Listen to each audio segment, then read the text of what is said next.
Hello guys, আজকে আমরা জঙ্গলে যাচ্ছি। আজকে ভিডিওটা একটু অন্যরকম। আপনারা দেখতে পাচ্ছেন আমরা একটু বনের অন্য সাইডে চলে আসছি। আমার সাথে আছে আমার মামা এবং আমার মিষ্টি বুনি। হাই গাইস, আজকে আমরা দেখছি কত সুন্দর দৃশ্য, কত সুন্দর পরিবেশ। এখানে একটাই ঘটনা মানে বলার মতন আছে, এখানে অনেক বড় বড় বাঘ, সিংহ, যেমন এরা আমাদের অনেক ক্ষতি করতে পারে, অনেক ক্ষতি। এরকম যে বড় বড় গাছ, এরকম আর কোথাও দেখতে পাচ্ছেন? হ্যাঁ, কত বড় বড় গাছ দেখুন। তোমাদের কি এরকম বড় বড় গাছ আছে কোথাও? তোমাদের গায়ে কি এরকম বড় বড় জঙ্গল আছে? লাইক এবং কমেন্ট করে জানাও। বাড়ি তোমরা দেখতে পাচ্ছ, এটা সাপের বাড়ি। দেখছো কত ভয়ানক ভয়ানক, এগুলো সব বিষাক্ত সাপ, তোমরা সবই দেখতে পাচ্ছ। যত দূর পর্যন্ত চোখ যাবে তত দূর পর্যন্ত জঙ্গল আর জঙ্গল। আহ, সুন্দর না? জঙ্গলে এলেই মনটা ভরে যায়।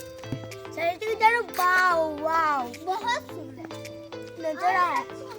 আরো উৎসাহিত করতে, আমরা আরো উৎসাহিত করছি, অনেক আনন্দ করছি। তো আমরা কিছুক্ষণ পরে একটু বাইরে বেরিয়ে যাব। তোমরা এসে দেখতেই পাচ্ছ যে কত বড় বড় সাপ, তোমরা এখনো বুঝতেই পারছো। বড় সাপ দেখতে দেখতে দেখছো কত বড় ক্ষেত, কত বড় বড়। সো আমরা একটু ক্ষেত থেকে একটু যাবো না, আমরা এই বন দিকে একটু চলাচলা করবো।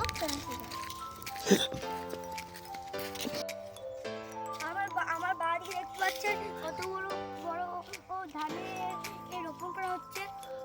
ওই রাস্তাটা চলে যাচ্ছে অন্য গ্রামের দিকে, এই গ্রাম থেকে। আমরা তুলে নেবো এবারে একটা ছাল গাছের ছবি। দেখতে পাচ্ছেন সামনে যে একটা লোক যাচ্ছে, সে বন থেকে পাতা তুলে সেলাই করে বিচে খাবার খায়। যে রাস্তাটা আপনারা দেখতে পাচ্ছেন সেই রাস্তাটা হলো আমাদের বেরোনোর রাস্তা। গাড়িতে একটা সাপের ছবি দেখে আমি নাচতে শুরু করে দিই। কমেন্ট করে ফলো করতে ভুলবেন না কিন্তু।